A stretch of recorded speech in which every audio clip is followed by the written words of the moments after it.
Hello, my babies. I know that you all know that sometimes I'll do my makeup and everything to record these videos, but I thought it was really important that you guys get to see me in a vulnerable state when I'm not necessarily at my best.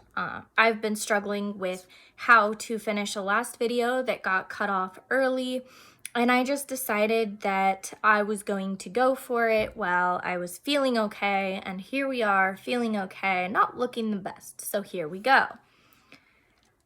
At the age of 17, I was in my second respite foster placement. However, this time, my abusive parent had picked an institution outside of the state that I was in. Now, this institution was called the Institute for Attachment and Child Development. It was run by a therapist who had already lost his license in 2 states and has currently lost his license in 5 states. He is still practicing and running an institution in another state.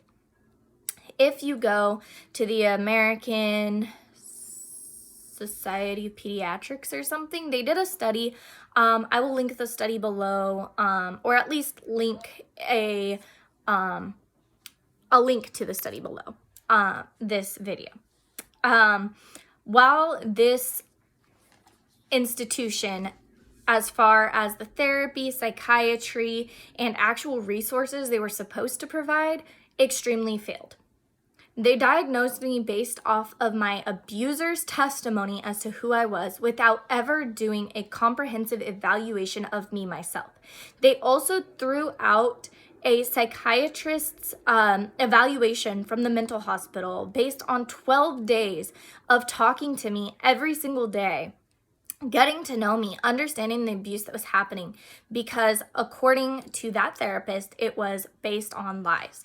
Even though that wasn't true, I was 17 years old, I was graduating early, I had really good grades, and the only thing that I had done wrong, and I had admitted to doing wrong, was protecting myself from my adoptive parent who had physically tried to discipline me as a 17-year-old, and in doing so had actually physically disciplined me to the point of injury. This foster home held me out of school, or this institution held me out of school for a certain amount of time to prove that I was trustworthy. I was in my senior year of high school. I was supposed to graduate that semester, but because I was in a different state, a lot of my credits that had been accredited in my home state were no longer accredited in the second state. So I essentially had to do makeup work. So I did all of the work that I would have to do for my entire senior year to graduate in a single semester after already having missed 2 semesters, one from the original foster placement in 9th grade and 10th grade. And then again, so in 9th grade, I pretty much taught myself, so I was still ahead. And then in 10th grade, I was held back again in a very similar situation in my original foster respite situation. Pretty quickly, the foster parents that worked for this institute realized that I wasn't crazy, that there was abuse going on, and that my actions were of somebody who had been raised in a narcissistic family as a scapegoat. I continually stood up for the younger children, and when I saw something wrong, I spoke out about it, and I refused to just sit back and let it happen. And because of that, I earned the respect and trust of my foster family. But unfortunately, due to the diagnosis that I was given wrongly and based off of my adoptive parents' testimony and no interviews with me, no analysis of myself, they decided that I was bipolar and put me on a medication called lithium. This severely messed up my life. I was no longer able to study. I was no longer able to do the things that had been getting me really far in life. This derailed my plans of going to college. This derailed my plans of having a career, and in a sense, really rewrote my brain in a very negative way. Things that I had been able to do and find joy in before, I was no longer able to do or find joy in. This included reading books. This included reading at all. This included researching. This really included a lot of things that I needed to be successful in my life.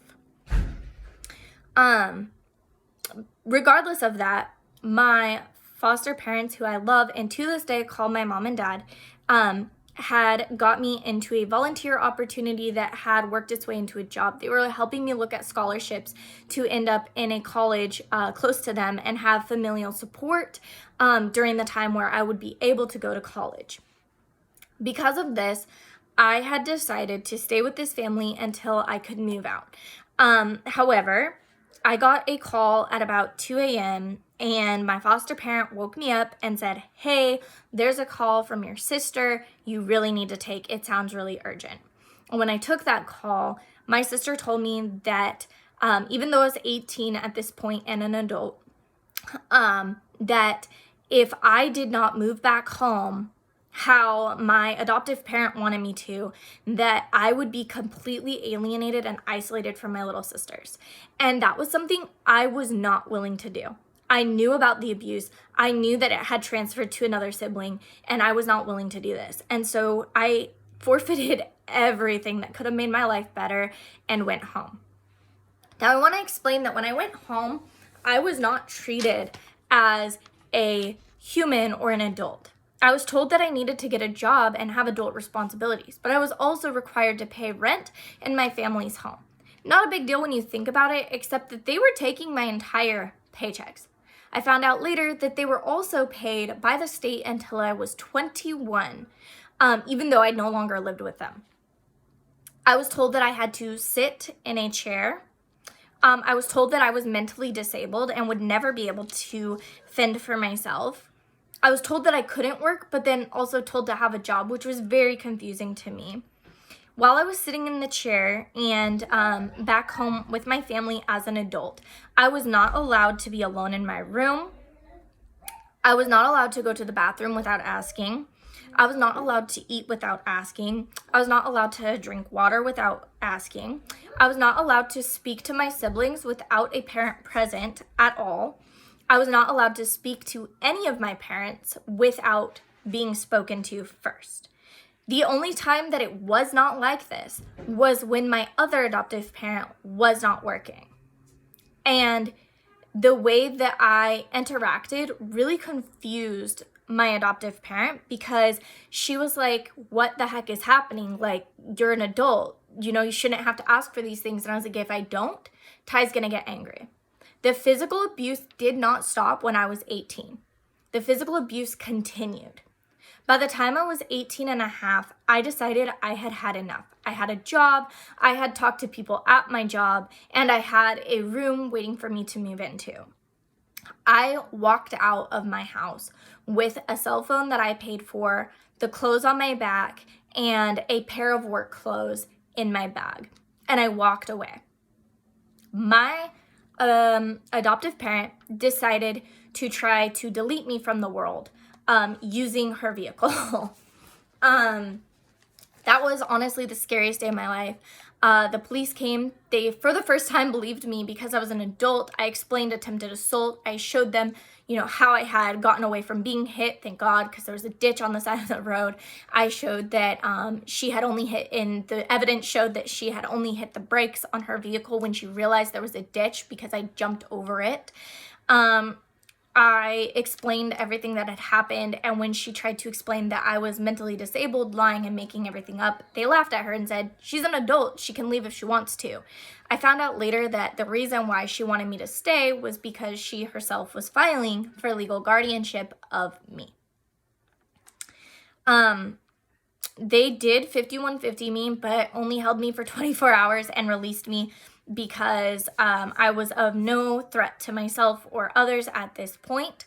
But they asked me to consider staying with my grandparents instead of going to the place that I had that was safe. I did that, and I regret it to this day. I regret that because if I had gone to the place where I was going to go, I do believe, again, that my life would have been a lot better. And I did not move back in with my parents. After staying with my grandparents, I moved into my own location. The room that I had been trying to rent was no longer available because my parents had gone to this person and explained that I was terrible and would destroy her property and this and that and the other. This was not true. This was also proven false. And during the time where I did live on my own, my parents actually kept reporting me to the landlord for either A, having a single friend over for my own safety reasons. Remember, I did have severe PTSD, and also for using drugs and other things that I was not doing. So false allegations that ended up ruining my life and losing me a place to live.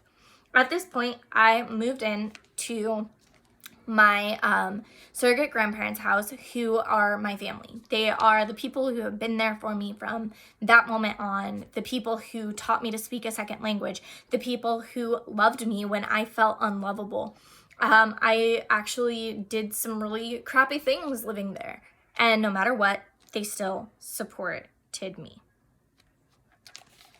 They never give up on me. I became independent because of them. I ended up being able to rent that room that I originally was going to rent because I went to the person and explained the situation, and she truly believed me and wished that I had come to her before then. I left my job at a restaurant and got a job working retail. I re-met my best friend this way, and ended up having the best friend in my whole life.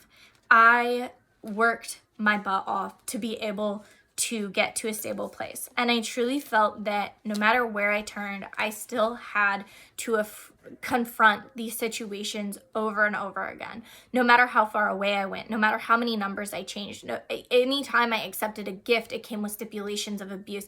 Anytime I refused a gift, it came with verbal and emotional abuse.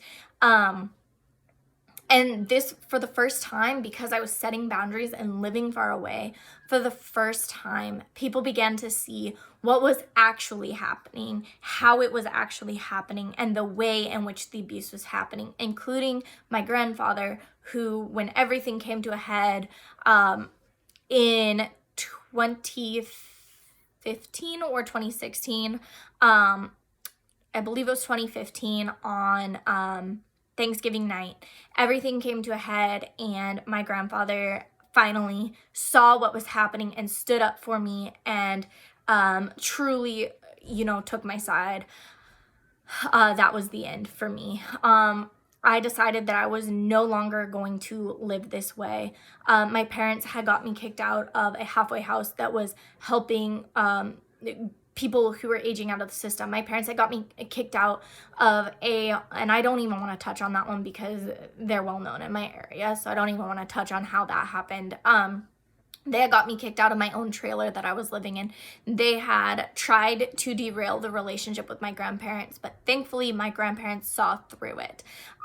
They had, in many ways, just truly set me up for failure and continued to,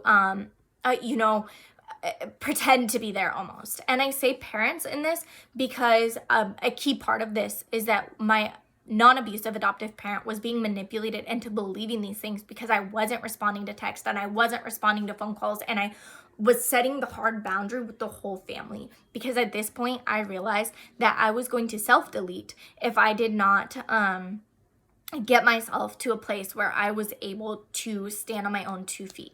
During this time, I was also working my butt off to get myself into a position where I could take legal custody of my younger sister once I started filing reports. This did not end up happening, and my youngest sister understands why it didn't happen and understands why I have a lot of guilt for how everybody's life has turned out. But I want to say that looking back at this time, I laid the foundation for myself to be able to truly set boundaries and step away. And I'm really proud of myself for what I did between the ages of 19 and 21. And I will explain everything in a different video. I know this is a shorter video and I want to keep it shorter because this is really just the follow-up to the last video. The last video ended so quickly and abruptly because my phone decided that they didn't want to record anymore. And that's okay. I was getting really heated anyway, and I truly feel like that was the universe's intervention to stop me from saying something that I would regret. But I won't regret this.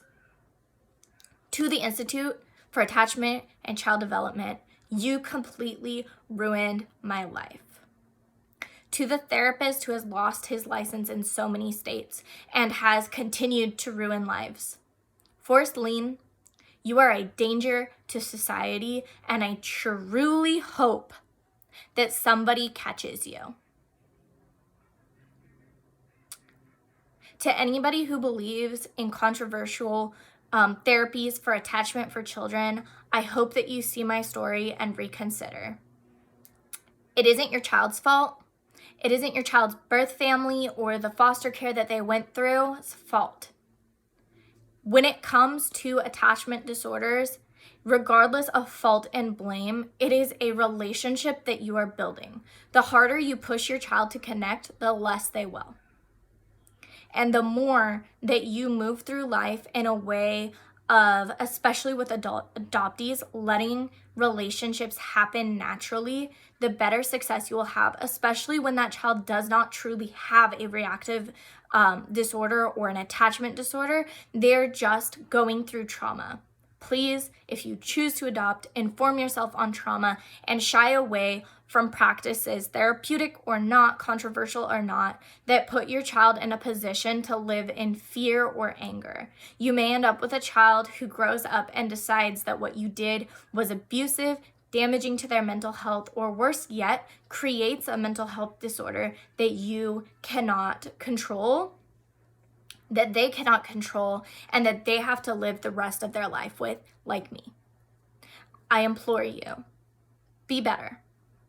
Also, understand that I cannot change the way that people view the world. So if you are an adoptee, adult, or otherwise seeing this, I see you, I hear you, and what happened was probably not right. But I want you to know that there are people out here who have walked through a similar path.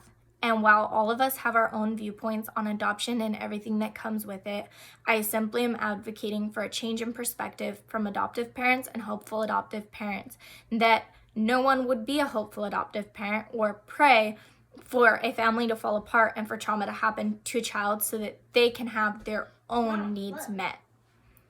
Thank you, and have a good day.